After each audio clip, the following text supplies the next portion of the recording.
Rosario Robles vinculada a proceso. No quiso soltar la sopa, por lo tanto no se convierte en una corrupta VIP y seguirá en la cárcel. Punto. Un año después de que fue encarcelada, pues se confirma la vinculación de proceso y continuará en la cárcel. Aquí están los datos para que formen parte de todo esto. La exsecretaria de Desarrollo Social Rosario Robles permanecerá privada de la libertad luego de que un tribunal colegiado en materia penal en la Ciudad de México le negó un amparo y confirmó la vinculación a procesos que le dictó el juez de control en agosto del 2019 por el ejercicio indebido del servicio público conocido como estafa maestra. Aquí están las declaraciones del juez. Ante lo infundado e inoperante de los agravios propuestos, se confirma la sentencia recurrida, se niega el amparo y protección de la justicia de la unión a la quejosa, o sea, Rosario Robles, contra el auto de vinculación a proceso y se declaran sin materia los recursos de revisión adhesiva. No se hizo estudio de inconstitucional e inconvencionalidad del artículo tal y tal, etcétera, etcétera. El noveno tribunal colegiado en materia penal del primer circuito declaró infundados e inoperantes los señalamientos de la exsecretaria, quien argumentó que en el proceso hubo un efecto corruptor por la Fiscalía, quien inició la investigación en su contra casi 4 años después de que se cometieron los supuestos delitos. ¿Se acuerdan de este famoso juez? Jesús Delgadillo Padierna, pariente de Dolores Padierna, y se dice y se verificó que los datos de prueba que bueno, total, para no hacerles que es demasiado mucho rollo este asunto, lo que queda claro es que no hay evidencia de que se haya vulnerado a Rosario Robles, pues el análisis integral del acto reclamado se desprende que se examinó la totalidad de los datos de prueba y no se desprende que se haya dado un alcance distinto a lo establecido por la ley. Bueno, pues esto confirma dos cosas. La primera, que Rosario Robles se queda en la cárcel, lo cual ya es porque le habían dado un amparo, la posibilidad de llevar el tema en prisión domiciliaria, de que ella se defendiera. Bueno, a final de cuentas los abogados están haciendo lo que tienen que hacer, defenderla. El mensaje que mandó recientemente en una mañanera López Obrador de que si Rosario Robles pues la aplicara igual que Lozoya, pues entonces se podría hacer algo. Cosa que no puede hacer un presidente porque no está respetando la división de poderes, pero ese es otro tema. Lo que sí es evidente es que Rosario Robles seguirá en la cárcel y en comparación con Lozoya, miren, no se pueden comparar ni uno ni otro caso porque en los dos hay un asunto de corrupción. Punto. O sea, yo señalo, porque se ha documentado 20,000 millones de veces, que en el acto llamado estafa maestra hubo empresas fantasmas, hubo dinero de por medio, hubo un desfalco, hubo gastos del erario, es decir, de nuestro dinero, y hubo irregularidades por todos lados. Nada más que hay un pequeño detalle.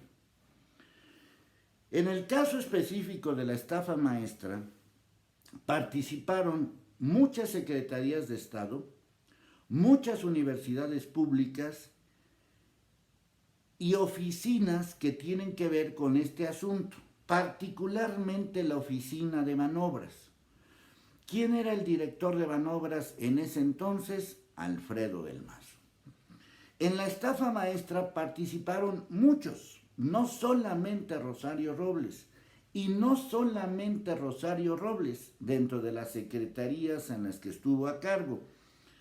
Gente ligada a Rosario Robles operó lo que conocemos como la estafa maestra. Esta historia la he contado tantas veces que yo mismo estoy hasta la M, hasta la madre de mí mismo.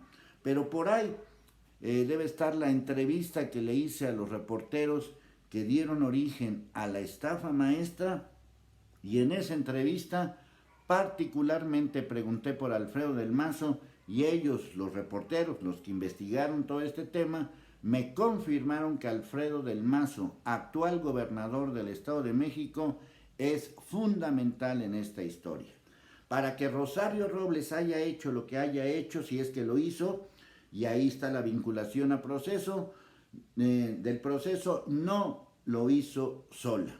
¿Por qué nada más Rosario Robles?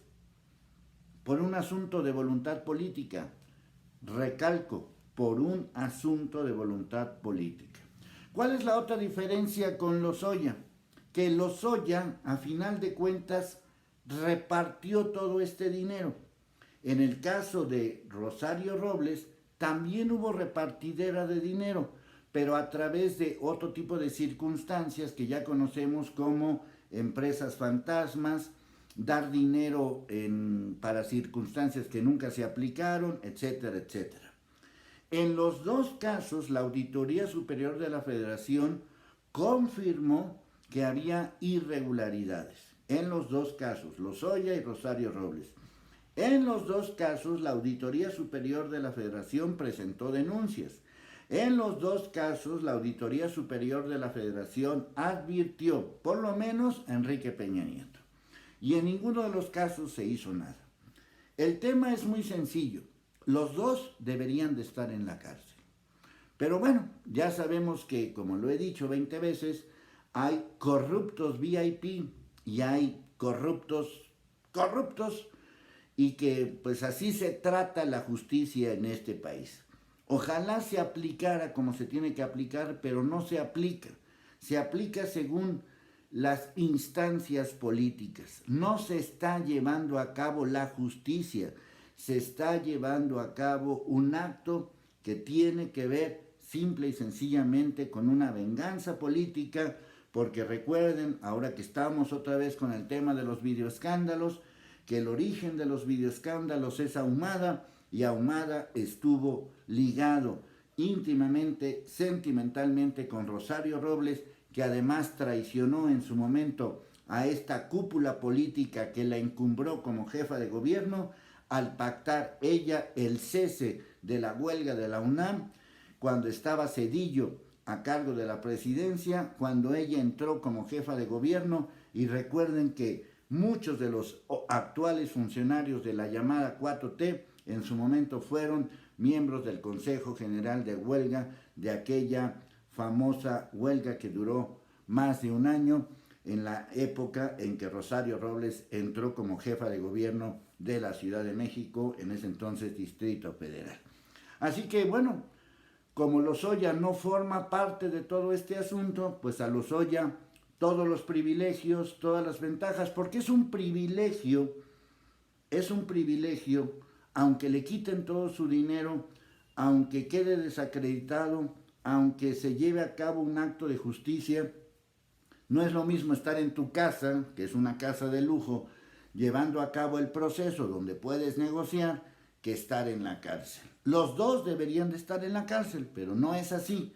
Rosario Robles tenía una ventanita, una rendija para poder llevar a cabo su proceso domiciliario. El propio López Obrador le mandó un mensaje y le dijo, pues suelta la sopa y tendrás lo que hoy conocemos como la ley Lozoya. El que suelta la sopa se la come calientita. Total, para no hacerle al cuento largo, en pocas palabras, Rosario Robles se queda en la cárcel. Tiene ya un año en la cárcel. ¿Soltará la sopa? Bueno, si sueltas la sopa significa que fuiste cómplice o que ya sabías.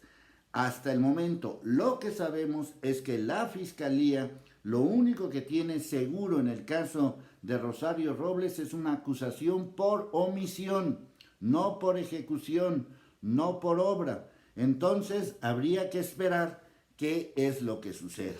Por lo pronto, hasta el momento, en esta lucha contra la corrupción que se le debe a Andrés Manuel López Obrador, en México solamente hay una persona en la cárcel y se llama Rosario Robles, y ahí se va a quedar.